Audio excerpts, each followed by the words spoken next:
Hello, welcome to Nursing with Professor B. In today's video, I will be discussing how much I owe in student loans.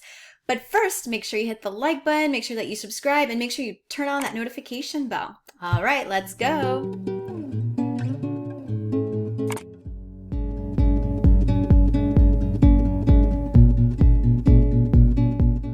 All right, so how much do I owe in student loans?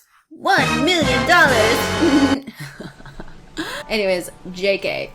Why am I in debt? What are my credentials? How much schooling have I had? You kind of get a baseline of, is this what your debt will look like? I attended all public colleges or universities. So initially I went to a local college. It was a community college at the time, but now it's not. Now it has bachelor's degrees program, so it's not considered a community college. But I got an Associates of Science in Nursing. Then I got an Associates of Arts degree in AA so that I could go back for the BSN. I have a Bachelor's of Science in Nursing. Then I went back to school and got a master's degree to be a nurse educator.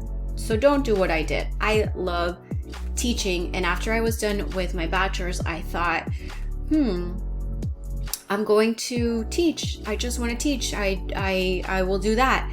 So I got my master's degree in nursing education, and then when I was done with being a nurse educator, I was like, what if nurse practitioner? That seems really neat. Maybe I want to do that. So what I always recommend, I have attended 4 years of graduate school, right? Which, whatever, I could have got a doctorate degree in that amount of time instead of doing graduate school twice, and I still don't have a doctorate. I have a master's degree and a postmaster's certificate. So, if you love teaching, perfect. There's a shortage of nursing instructors, but I just feel like it's a smarter idea. You get more bang for your buck. If you just do FNP, and then as a nurse practitioner, or if you do the DNP, which is a doctor of nursing practice, there are plenty of DNPs that are teachers. Did I learn anything? I'm very happy with my FNP program. I feel like I learned a lot. But do I feel like my nurse educator program really taught me anything? No, I feel like a lot of the teaching strategies, I'm fortunate. Most of my students are very happy with my teaching style. I listen to their feedback and I try to implement what they like. But that's all me. I feel like my nurse educator program did not really do much. It was writing a lot of papers and a lot of fluff, I felt. At least the FNP program taught me a lot of things in regards to diagnosing, prescribing, guidelines, blah, blah, blah, blah, blah. All right, so because I've got a bachelor's degree, I was able to get grants and scholarships for my associate degrees. But beyond that, once I graduated, they did not pay for my bachelor's, and they did not pay for my 2 graduate degrees. So that is why I owe money. So I'm actually going to log into my loan account and show you how much I owe in student loans. So when I finished school, I owed $21,000.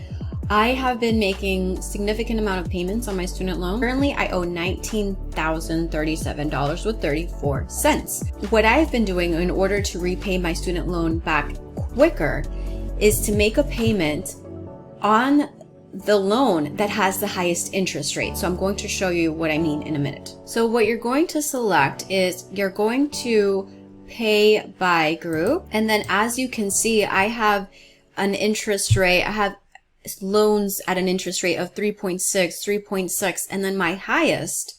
So I owe $4,946 at 3.6 and $1,800 at 3.6. So this is my highest interest rate, right? At 6.350%. So ideally, I want to pay this off first so that I've already accrued interest $23, right? This hasn't accrued that much interest. I want to pay off the amount with the highest interest rate first versus making payments on this $4,000, for example, because I'm paying less interest over the long run. So when I do make payments, I zero these out and I make, let's say I'm making a, I don't know, $500 payment or a $50.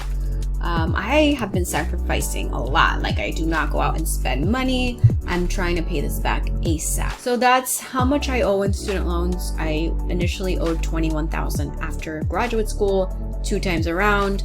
Now I owe $19,000, and I am working on paying that off. And eventually also, if I get monetized through YouTube, probably a big chunk of this will be paying this off, because there's nothing worse than being in debt with something that is not giving you any back of revenue in return. You know, it's not like I'm investing money and it's giving me my investment back. No. So I encourage you, I know that student debt can be overwhelming, but I encourage you to be responsible with your money, to allocate a portion of your funds to paying off this student debt, instead of, you know, it does take a little bit of a sacrifice, but it's worth it. You don't want to be paying this crap for 30 years. So sacrifice a couple years of your life, pay it back, get it over with, and you're just going to feel a sense of freedom when it's all over and done. So anyways, thank you so much for watching. Make sure that you hit the like button, make sure that you subscribe, and make sure you turn on that notification bell.